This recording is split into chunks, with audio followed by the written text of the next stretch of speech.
तो गाइस इस वीडियो में हम बात करने वाले हैं बांग्लादेश वर्सेस अफगानिस्तान के बीच में होने वाले आईसीसी वर्ल्ड कप 2023 के तीसरे नंबर के मैच की। बट वीडियो स्टार्ट करने से पहले मैं आपको बता दूं कि जो लोग मेरे साथ टेलीग्राम और यूट्यूब पर जुड़े हैं आज उन्होंने कितने लाखों लाख रुपए की विनिंग कर रही है इसका कोई जवाब नहीं, क्योंकि मैंने आपको वीडियो में पहले ही बता दिया था कि भाई बाबर आजम को सब दुनिया कैप्टन करके जाएगी, आपको कैप्टन नहीं करना है। बास दी लिडी आपके लिए एक ट्रम्प प्लेयर होगा, कैप्टन वाइस कैप्टन बना के चलना। बंदा 4 विकेट भी लेकर गया और रन भी बना कर गया। साथ ही साथ बॉलिंग सेक्शन में जितना कुछ बताया था, विक्रमजीत के बारे में जितना कुछ बताया था, सारा का सारा कुछ एकदम बिल्कुल वैसा ही हुआ जैसा मैंने वीडियो में बोला था। तो अब मेरी टीम कैसी थी और हमारे सब्सक्राइबर्स ने विनिंग कैसी करी है, चलो ये भी देख लेते हैं। हमारी टीम में रिजवान हमारे वाइस कैप्टन थे और बास दी लिडी यानी कि मैच के सबसे बड़े टॉप स्कोरर ही हमारे कैप्टन थे। भाई बाबर इमाम को तो खैर दुनिया लेकर गई थी तो टीम में तो लेके जाना ही था, लेकिन कैप्टन वाइस कैप्टन नहीं करना था, ये मैंने पहले ही बता दिया था। फकर जमान को ड्रॉप करना है, ये तो वीडियो में चिल्ला चिल्ला के बोला था। विक्रमजीत एकमात्र बैट्समैन होगा जो रन बनाकर देगा, ये भी मैंने आपको वीडियो में पहले बता दिया था। अब सबसे बड़ा ट्रम्प प्लेयर जो हमारा था ना वो था मीकरीन, जो कि एक विकेट भले ही एक विकेट लेकर गया लेकिन टीम की शोभा बढ़ा दी, किसी के पास भी नहीं था। साथ ही साथ हरीश राव थे, आपके शहनशाह अफरीदी थे। मतलब ओवरऑल इतनी बेहतरीन टीम थी कि सारे के सारे हेड टू हेड हों या ग्रैंडी को सब अल्ट्रा क्लीनशिप हो गया। अब विनिंग कैसी करी है वो आपको देखने को मिलेगी मेरे टेलीग्राम चैनल पर। तो आपको करना क्या है, अभी के भी सबसे पहले तो मेरे यूट्यूब चैनल को सब्सक्राइब कर लेना है, लाइक कर देना है वीडियो को और बेल आइकन में प्रेस करना बिल्कुल मत भूलना, वरना नेक्स्ट मैच की वीडियो कब आ रही है आपको पता नहीं चलेगा। साथ ही साथ बात करूंगा टेलीग्राम पर, तो टेलीग्राम पे जुड़ना इसलिए जरूरी है क्योंकि लाइनअप आने के बाद मैं टीम में जो चेंजेस करता हूं, यानी कि ये टीम मैंने यूट्यूब पर नहीं थी, वीडियो में नहीं दी थी, ये टीम दी थी मैंने टेलीग्राम पर। अब कितने बजे दी थी और कितनी विनिंग कर रही है जिसे सब आपको तब पता लगेगा जब आप मेरे टेलीग्राम चैनल से जुड़ोगे। तो करना क्या है, फटाफट से वीडियो को सब्सक्राइब कर लो, टेलीग्राम से जुड़ जाओ, लिंक आपको मिलेगा वीडियो के फर्स्ट कमेंट में। अब बात करेंगे हम अगले मैच की। तो सबसे पहले यहां पर बात करी जाएगी पिच रिपोर्ट की। पिच रिपोर्ट की अगर यहां पर बात करी जाए तो मैं आपको बता दूं कि धर्मशाला के जिस स्टेडियम में ये मैच होने वाला है ना, यहां पर कई सालों से, तकरीबन 6-7 सालों से कोई भी इंटरनेशनल ओडीआई नहीं खेला गया है। 2017 में यहां पर इससे पहले मैच खेला गया था और उससे पहले 2013-14 में खेला गया था। मतलब बहुत ही कम ओडीआई इस वाले वेन्यू पर खेले गए। लेकिन पिच रिपोर्ट क्या है ये मैं आपको साफ साफ बता देता हूं। सबसे पहली बात यह कि यहां पर रन आपको बहुत ज़्यादा बनते हुए नहीं दिखेंगे, यानी कि हाई स्कोरिंग मैच नहीं दिखेगा। वैसे भी जो दोनों टीमें हैं ना वो बहुत ज़्यादा मजबूत नहीं है, बांग्लादेश हो गई या फिर आपकी अफगानिस्तान हो गई, बहुत ज़्यादा मजबूत टीमें नहीं है। यानी कि अगर कोई एक आधा बैट्समैन अच्छा चल भी गया, चाहे फिर वो शांतो हुए चाहे फिर वो इब्राहिम जाडरान हुए, तो शायद 60 या 70 से ऊपर नहीं पहुंचेंगे और बहुत ही कम ही बैट्समैन होंगे जो इस वाले वेन्यू पर स्कोर बना पाएंगे। एक बात तो ये हो गई। अब आप मुझसे पूछोगे कि बॉलिंग सेक्शन के बारे में आपको बता दूं।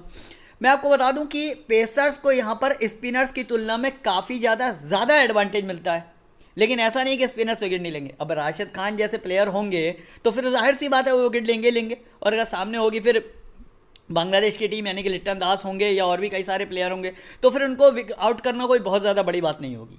तो पेसर्स यहाँ पर एडवांटेज ज़्यादा लेंगे, लेकिन यहाँ पर क्वालिटी स्पिनर्स भी विकेट ले सकते हैं। बात करेंगे अब यहाँ पर इसी वेन्यू पर हुए कुछ मैचेस के स्कोरिंग पैटर्न की। अब आप स्कोरिंग पैटर्न को अगर आप देखें तो आप देखोगे ना, चेस करने वाली टीम ने 4 में से 3 बार मैच को विन किया है। मतलब काफ़ी ज़्यादा इंपॉर्टेंट फैक्टर है कि चेस करने वाली टीम ही यहाँ पर सबसे ज़्यादा जीतती है। उसकी वजह क्या है? उसकी वजह है ड्यू फैक्टर। अब ड्यू फैक्टर क्या होता है ये आप गूगल यूट्यूब पर सर्च कर लेना, बट मैं आपको बता दूं कि वीडियो बहुत लंबी हो जाएगी। ड्यू फैक्टर की वजह से यहाँ पर सेकंड इनिंग में चेस करना बहुत ज़्यादा ईजी होता है।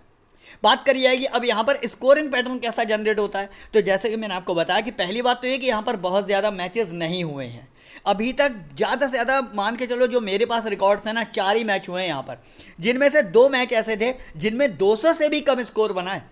इंडिया भी यहाँ पर 200 तक का स्कोर ओडीआई में बना नहीं पाई थी।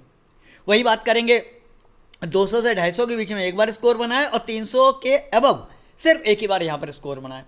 बात कर लेंगे अब यहाँ पर आगे इसी वेन्यू पर हुए कुछ लेटेस्ट मैच।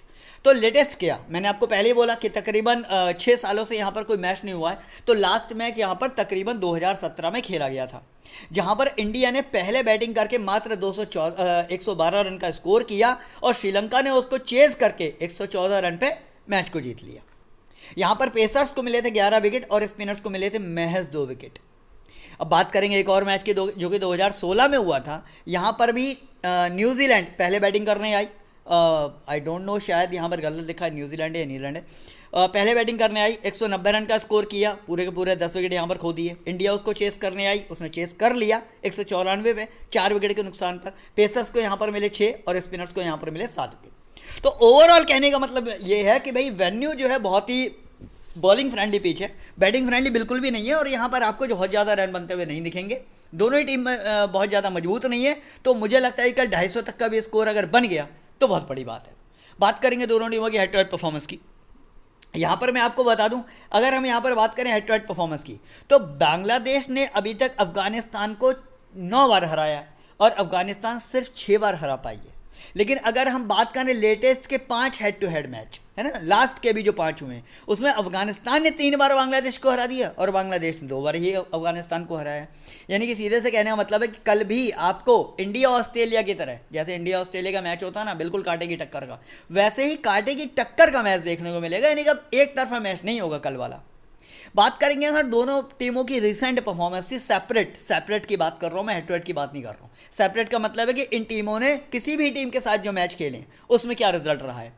अफगानिस्तान ने अपने लास्ट के 5 ओडीआई में से एक भी नहीं जीता है, सारे के सारे मैच हारती हुई आ रही है। बांग्लादेश की बात करोगे ना, सिर्फ एक ही मैच जीत कर आई है, 4 मैच हार के आ रही है। यानी कि सीधा सा मतलब निकलता है यार दोनों टीमों की कंडीशन बहुत ज़्यादा खराब है। बात करेंगे अब दोनों टीमों की प्लेइंग 11 की।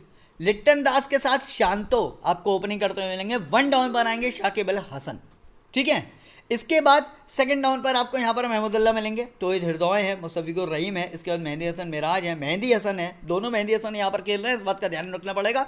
टीम बनाते टाइम पर कहीं भी कंफ्यूज आपको नहीं होना है। तस्किन अहमद भी हैं, शरीफुल इस्लाम भी है और मुस्तफिजुर रहमान भी हैं। बात करी जाएगी अफगानिस्तान की प्लेइंग 11 की। गुरबाज मिलेंगे इब्राहिम जाडरान के साथ ओपनिंग करते हुए, रहमतुल्लाह, इसके बाद रहमत शाह हैं, हशमतुल्लाह शाहिदी हैं, नजीबुल्लाह जाडरान है, मोहम्मद नबी है, उमर जाई ट्रम्प प्लेयर, इसके बाद राशिद हैं, मुजीबुर रहमान है, नवीन उल हक है, फैज़ल फ़ारूकी है। अब आप इसका स्क्रीनशॉट ले लो, अब आप आराम से स्क्रीनशॉट इसका ले लो। यही 22 खिलाड़ी आपको खेलते हुए मिलेंगे।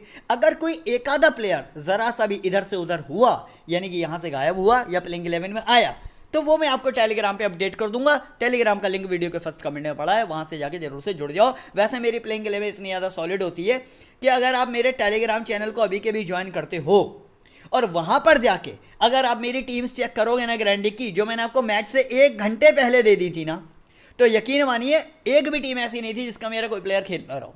तो मेरी प्लेइंग 11 बहुत सॉलिड होती है, आपको ज़्यादा टीम एडिट करने की ज़रूरत नहीं पड़ेगी। बात करेंगे अब यहाँ पर हम क्रिकफैन एप्लीकेशन की, यानी कि जिस एप्लीकेशन पर मैं खेलता हूँ।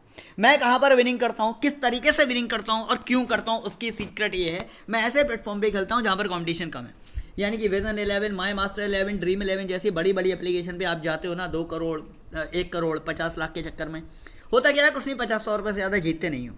मैं यहाँ पर 1 करोड़ के पीछे नहीं भागता, मैं भागता हूँ यहाँ पर 1 लाख के पीछे, जो बहुत आसानी से कमा लेता हूँ। कैसे कमाता हूँ ये वीडियो में आगे आपको बताऊंगा। फिलहाल मैं आपको बता दूं कि यहाँ पर एक बहुत बेहतरीन डिपॉजिट ऑफर चल रहा है, जिसको अगर आपने यूज़ किया तो आपको 200% का बोनस और तकरीबन 10% का रियल कैश आपको मिलने वाला है, जो कि आपको किसी भी और एप्लीकेशन पर नहीं मिलेगा।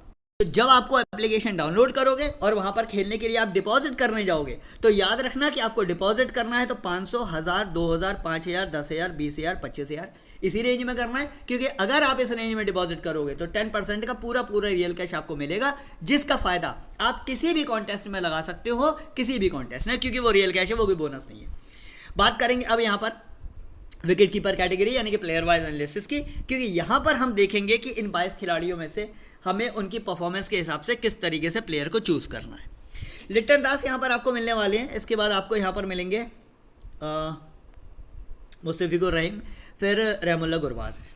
सबसे पहले यहाँ पर बात करी जाएगी लिट्टन दास की। करंट फॉर्म हद से ज़्यादा ख़राब चल रही। प्लेयर हालांकि बहुत अच्छे हैं, मतलब इन्होंने अपनी लाइफ के अपने कैरियर में बहुत बड़े बड़े स्कोर किए हैं, लेकिन अगर आप बात करोगे लास्ट के 6-7 मैच की, तो बहुत हद से ज़्यादा फॉर्म जो है वो ख़राब चल रही है।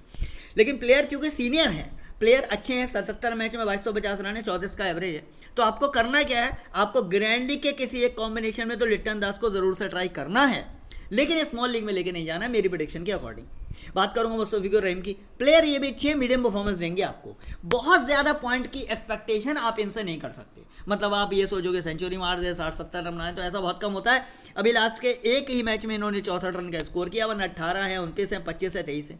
लेकिन अब यहाँ पर सुनने वाली बात ये है, समझने वाली बात ये है कि रहमुल्ला गुरबाज यानी कि तीसरे नंबर के वो विकेट कीपर खिलाड़ी जो आपके पास एज ए ऑप्शन बसते हैं ना, मैं आपको बता दूं कि एक नंबर के हिट एंड मिस टाइप के प्लेयर यानी कि जिसके धोखाबाज प्राणी, ठीक है। इसका क्या मतलब क्या हुआ? इसका मतलब ये हुआ कि रहमुल्ला गुरबाज को अगर आपने कल अपनी टीम में रखा है ना, अगर आपने अपनी टीम में रखा तो भाई साहब ये 0 से लेकर 5 के बीच में आउट हो जाएगा। और अगर आप इसको कल ड्रॉप करके गए तो ये पक्का से 50, 60, 70 रन हो सकता है सेंचुरी बना दे। तो ऐसा ही प्लेयर है ये। अब ऐसे प्लेयर को लेना है या नहीं लेना है ये डिपेंड करता है आपके सेंस ऑफ ह्यूमर के ऊपर, यानी कि आप रिस्क कितना लेते हो। अगर मेरी तरह रिस्की आपको टीम बनानी है तो गुरबाज को ड्रॉप करके जाना, और अगर भैया डर लगता है आपको रिस्क लेने से तो गुरबाज को लेके जाना अपनी टीम में। ये तो हो गया आपके गुरबाज के लिए जवाब। अब बात करूंगा मुस्तफिजुर रहीम की। आप अभी के अभी ये मेरी वीडियो खैर रिकॉर्ड तो हो रही है यूट्यूब पे, हमेशा के लिए पढ़िए, इस रिकॉर्डिंग को कहीं अलग से सेव कर लेना। कल मुस्तफिजुर रहीम के पॉइंट रहमुल्ला गुरबाज से ज़्यादा होंगे। क्यों होंगे? वो इसलिए कि रहीम कंसिस्टेंट बैट्समैन है। माना कि बड़ा स्कोर करके आपको नहीं देंगे ये, है ना, बड़े स्कोर के 25 से 30 या 35 के बीच में रन बनाएंगे, लेकिन विकेट कीपिंग के पॉइंट्स इनको मिल सकते हैं, इसलिए इनके पॉइंट गुरबाज से ज़्यादा ही होंगे। मेरी चॉइस जो है ना वो ये है कि आप मुस्तफिजुर रहीम को रखें, लेकिन अगर आप गुरबाज के साथ जाना चाहते हैं तो ये आपका खुद का डिसीजन होगा। बात करेंगे बैटिंग सेक्शन की। अब यहाँ पर देखते हैं जो 3 बैट्समैन आपको मिलने वाले हैं ना, शांतो हो गए, महमुदुल्लाह हो गए या तौहीद हृदय हो गए। मैं आपको बता दूं तीनों ही प्लेयर जो है ना अपनी अपनी जगह एक बराबर का मादा रखते हैं। यानी कि शांतो की अगर बात करिए, लास्ट के 3 मैचों में इतनी गजब परफॉर्मेंस है कि 76 बना दिए, 104 बना दिए, 89 बना दिए, लगातार फॉर्म में चल रहे हैं, बेस्ट एंड बेस्ट फॉर्म में। सामने वाली टीम की भी कोई बहुत ज़्यादा बॉलिंग मजबूत नहीं है, आप शांतो को तो अपनी टीम में आंख बंद करके रख ही लो। अब बात करूंगा महमुदुल्लाह की। महमुदुल्लाह को टीम में रखना है या नहीं रखना है, इसके लिए आपको बहुत ज़्यादा सोचने की ज़रूरत नहीं है, क्योंकि मेरे पास लॉजिक है इस बात का। अब लॉजिक क्या है? पहली बात तो ये कि महमुदुल्लाह भले ही बहुत बड़ा स्कोर करते हुए आपको नहीं दिखते हैं, है ना, मतलब 70-80 रन बनाते हुए आपको जनरली नहीं दिखते हैं ओडीआई में, T20 में इनका सिक्का चलता है, लेकिन कंसिस्टेंट बैट्समैन है। यानी कि यहाँ पर 21 बनाए, 49 बनाए, 32 बनाए, 31 बनाए, 20 बनाए, यानी कि कंसिस्टेंटली स्कोर जरूर आपको कुछ ना कुछ करके देते हैं, मतलब फ्लॉप नहीं होते हैं गुरबाज की तरह। तो महमुदुल्लाह एक अच्छे प्लेयर यहाँ पर आपको बनते हैं। साथ ही साथ प्लस पॉइंट ये भी है कि बॉलिंग भी करेंगे कुछ ओवर। तो कहने का सीधा सा मतलब ये है कि अगर एक भी विकेट मिल गया ना और 30-35 रन भी बना दिए तो ये इस लायक बन जाएंगे कि ड्रीम टीम में आ जाएंगे। तो महमुदुल्लाह को अगर आप अपनी टीम में रखने की सोच रहे हैं तो एक अच्छा डिसीजन है, मुझे नहीं लगता कि आपको ड्रॉप करके जाना चाहिए। बात करूंगा तौहीद हृदय की। कमज़ोर टीम के खिलाफ अक्सर अच्छा प्रदर्शन कर देते हैं, बट कल के मैच में इनका चलना है ना चलना थोड़ा सा अस्वाभाविक है। तो मैं तो ये बोलूँगा कि ग्रैंडी के इसी कॉम्बिनेशन में आप तौहीद हृदय को ट्राई करें। स्मॉल लीग में आप लेके नहीं जा पाओगे क्योंकि प्लेयर और ही बहुत सारे हैं। बात करिए आइए अफगानिस्तान से बैट्समैन सेक्शन की। अगर हम इब्राहिम जाडरान की यहाँ पर बात करें तो मैं आपको बता दूँ कि अफगानिस्तान में एक ही बैट्समैन ऐसा है जो मेरा फेवरेट है, इब्राहिम जाडरान, जो कि मोस्ट ऑफ द टाइम जैसे कि कहना चाहिए कि 90% ना वो स्कोर करके देता ही देता है। कभी कभार फ्लॉप हो जाए, यहाँ 7 बना दिए, 0 बना दिए, अलग बात है, अदरवाइज 75 और 80 जैसे स्कोर करना इसके लिए मामूली सी बात है, कोई बहुत बड़ी बात नहीं। और बांग्लादेश की बॉलिंग भी कोई बहुत ज़्यादा स्ट्रॉन्ग नहीं। तो इब्राहिम जाडरान एक ट्रस्टेड प्लेयर है जिसको आप आंख बंद करके अपनी टीम में लेके जा सकते हो। अब इसके आगे जो 3 प्लेयर आते हैं, यानी कि नजीबुल्लाह जाडरान होगा, रहमत शाह होगा या फिर हशमतुल्लाह शाहिदी होगी, इनमें हमेशा थोड़ा सा कंपटीशन रहता है। यहाँ पर नजीबुल्लाह थोड़ा सा नीचे अपनी रैंकिंग रखते हैं, बट हशमतुल्लाह शाहिदी और रहमत शाह के बीच में कल बहुत तगड़ा कंपटीशन होने वाला है। यानी कि आपको स्मॉल लीग की टीम जो लोगों की मिलेंगी ना कल, जब आप head to head 10-12 head to head join करोगे या 3 मेंबर ज्वाइन करोगे, किसी टीम में आपको रहमतुल्लाह शाह मिलेंगे, किसी टीम में आपको हशमतुल्लाह शाहिदी मिलेंगे। अब आप मुझसे ये पूछोगे कि भाई मैं अपनी टीम में किसको लेके जाऊं, शाह को लेके जाऊं या फिर शाहिदी को लेके जाऊं? तो मैं आपको बता दूं 37 का एवरेज है रहमत शाह का, 97 मैच में 326 रन है। वहीं हशमतुल्लाह शाहिदी की बात करिए 32 का एवरेज इनका भी है, 64 मैच में 1775 रन है। करंट फॉर्म की बात करोगे दोनों की ठीक ठाक चल रही है, लेकिन अगर मुझसे पर्सनली एक्सपीरियंस का आप कंपेरिजन पूछोगे तो रहमतुल्लाह शाह मेरी फर्स्ट चॉइस होने वाले हैं। ये दोनों ऐसे बैट्समैन हैं जो कंसिस्टेंट बैट्समैन हैं, आपको एक अच्छा स्कोर खड़ा करके दे सकते हैं, फ्लॉप नहीं होंगे। मेरे हिसाब से दोनों बैट्समैनों को आपको अपनी टीम में लेके जाना चाहिए। बात करेंगे ऑलराउंडर सेक्शन की। बांग्लादेश की अगर यहाँ पर सबसे पहले मैं बात करूँ मेहंदी हसन मिराज है, मेहंदी हसन है, दूसरे वाले हैं आपको पता होगा शाकिब अल हसन है। अब 3 प्लेयर यहाँ पे आपको जो मिलने वाले हैं। सबसे पहले यहाँ पर बात करिए कि शाकिब अल हसन की, बांग्लादेश का एकमात्र ऐसा ऑलराउंडर है ना जो बैटिंग और बॉलिंग में सबसे ज़्यादा स्कोर करने वाला एक्सपीरियंस खिलाड़ी है। हालांकि मेहंदी हसन मिराज की गिनती भी उन्हीं में होती है, लेकिन डिफरेंस क्या है, मेहंदी हसन मिराज के बल्ले से बहुत ज़्यादा रन आपको बनते हुए इतना नहीं दिखेंगे। हाँ, विकेट टेकिंग कैपेसिटी अच्छी है, एक आधा विकेट हर मैच में लेते ही लेते हैं, ये बात पक्की है।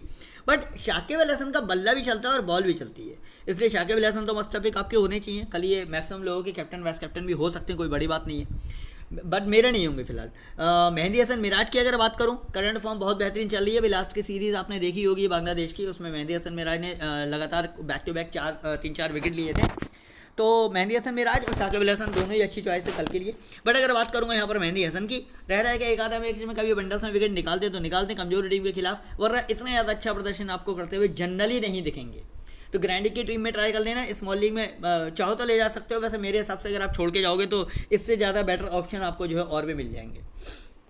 अफगानिस्तान से अगर मैं ऑलराउंडर सेक्शन की बात करूं, मोहम्मद नबी कल के मैच में मस्ट हैव पिक हैं, क्योंकि बैटिंग और बॉलिंग दोनों से आपको पॉइंट देंगे और ये वो प्लेयर है जो आपको बॉलिंग में विकेट तो निकाल के देगा, साथ ही साथ बैटिंग में एक अच्छा खासा स्कोर, अगर बैटिंग आ गई तो, है ना। वैसे बैटिंग आना कोई बहुत बड़ी बात नहीं, आ सकती है, 4th डाउन पर है, 6 नंबर पे बैटिंग आ गई तो अच्छा खासा स्कोर भी करते हुए देखेंगे, साथ ही साथ आपको अच्छे खासा विकेट भी निकालते हुए देखेंगे। लेटेस्ट मत देखो, फॉर्म तगड़ी चल रही है, लास्ट वाली सीरीज में एशिया कप में भी बहुत अच्छा करके आए। उमर भाई की अगर बात करूं तो ये एक ऐसा प्लेयर है जो आपको कल बहुत ही कम लोगों की टीम में मिलेगा, ये डेफिनेट है, डैम श्योर है।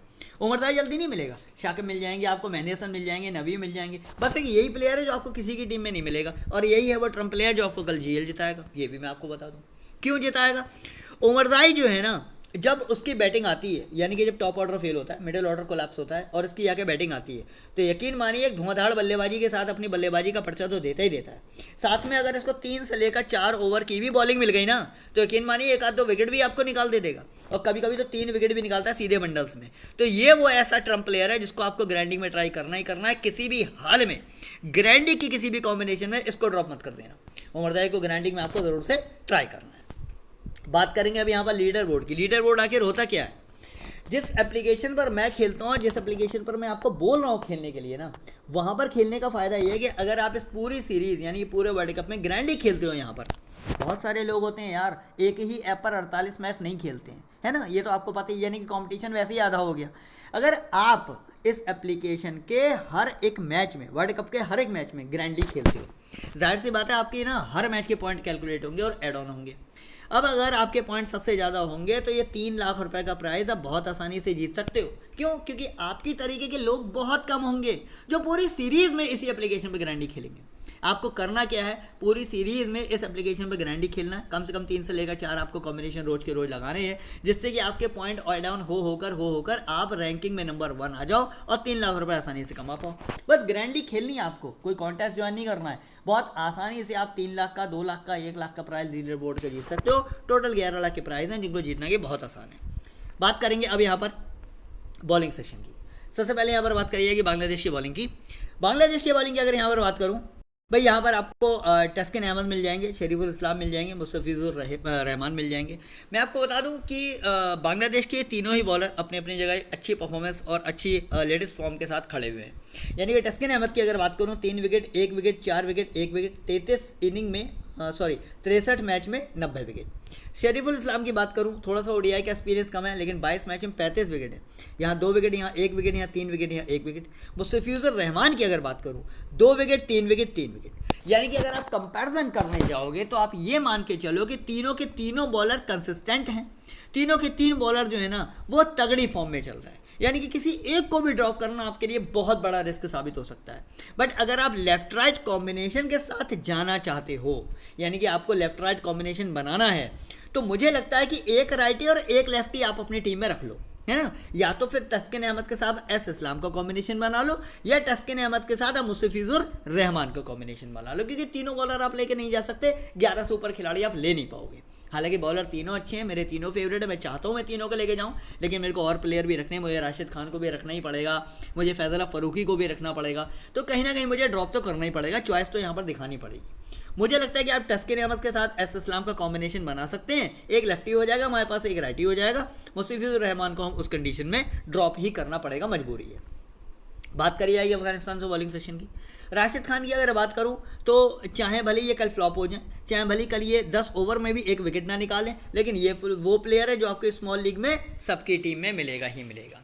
जिस तरीके से इंडिया के मैच में लोग विराट कोहली को ड्रॉप नहीं कर सकते, अफगानिस्तान के मैच में लोग राशिद खान को ड्रॉप नहीं कर सकते, इस बात को मत भूलना, ठीक है। तो राशिद खान तो आपका मस्ट पिक होगा। अब आपके सामने चॉइस आ गई कि भाई 2 बैट्समैन मैंने ले लिए बांग्लादेश से, मेरे पास अभी भी 2 बॉलर्स ले लिए मैंने बांग्लादेश से, और मेरे पास अभी भी 2 बॉलर्स का स्कोप बच रहा है।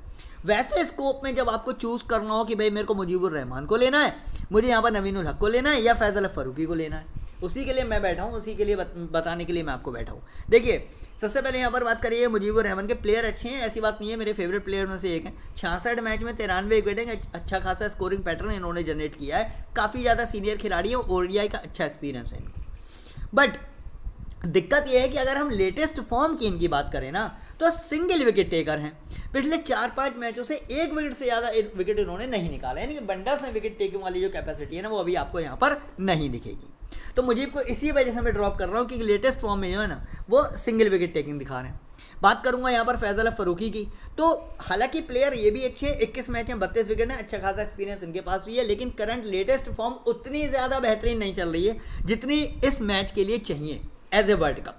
तो यहाँ पर इस सारे क्राइटेरिया को देखते हुए नवीनुल हक और राशिद खान 2 प्लेयर यहाँ पर मेरे को समझ में आ रहे हैं। बट अगर इनकेस ऐसा होता है कि नवीनुल हक मान लो इस मैच को नहीं खेलते हैं, प्लेइंग 11 में इनका सिलेक्शन नहीं होता है, उस कंडीशन में आप फैज़ल फ़ारूकी को नंबर 1 पोजीशन पे रखना राशिद के बाद, यानी कि राशिद और फ़ारूकी का कॉम्बिनेशन आप रखना, और अगर नवीनुल हक खेलें तो फिर आप फ़ारूकी को ड्रॉप करके नवीन को अपनी टीम में रख लेना। ये मेरा आपसे सजेशन है। बात करेंगे आगे अब यहाँ पर बेंच प्लेयर की, कौन कौन नहीं खेल रहा है आपके स्क्रीन के सामने आ रहा है। नुसरत अहमद है, हसन महमूद है, इसके बाद तंजीद हसन है, इसके बाद तंजीम हसन शाकिब है, ये सब नहीं खेलेंगे। अफगानिस्तान से आपके स्क्रीन के सामने आ रहा है नूर अहमद, रियाज हसन है, ये सब लोग नहीं खेलेंगे। बात करी जाएगी फाइनल टीम की। अब देखो फाइनल टीम मैंने किस तरीके से बनाई है। गुरबाज को मैंने अभी अपनी टीम में रखा ज़रूर है, लेकिन मैं आपको बता दूँ कि गुरबाज को मैं फाइनली शायद कल अपने टीम में लेके जाऊँगा नहीं। अब मैं इनके बदले में किस विकेट कीपर को लूँगा ये डिपेंड करेगा उस टाइम की प्लेइंग 11 पिच रिपोर्ट और उस टाइम की कंडीशन के अकॉर्डिंग। रहमत शाह मेरी टीम में, बरहान जाडरान मेरी टीम में, नजीमुल शांतो मेरी टीम में, मेहदी हसन है, इसके बाद नबी है, इसके बाद शाकिब हसन है। बॉलिंग सेक्शन की यहाँ पर बात करूँ, राशिद हैं, तस्किन अहमद है, फैज़ल फ़ारूकी हैं, मुजीबुर रहमान है। बट फ़ारूकी को ड्रॉप करके या तो मैं यहाँ पर एस इस्लाम को अपनी टीम में जगह दूंगा, है ना, या फिर मुस्तफिजुर रहमान को मैं अपनी टीम में जगह दूंगा। मतलब मुस्तफिजुर या एस इस्लाम, इन दोनों में से कोई एक प्लेयर यहाँ पर मैं फैज़ल फ़ारूकी की जगह चेंज ज़रूर करूँगा।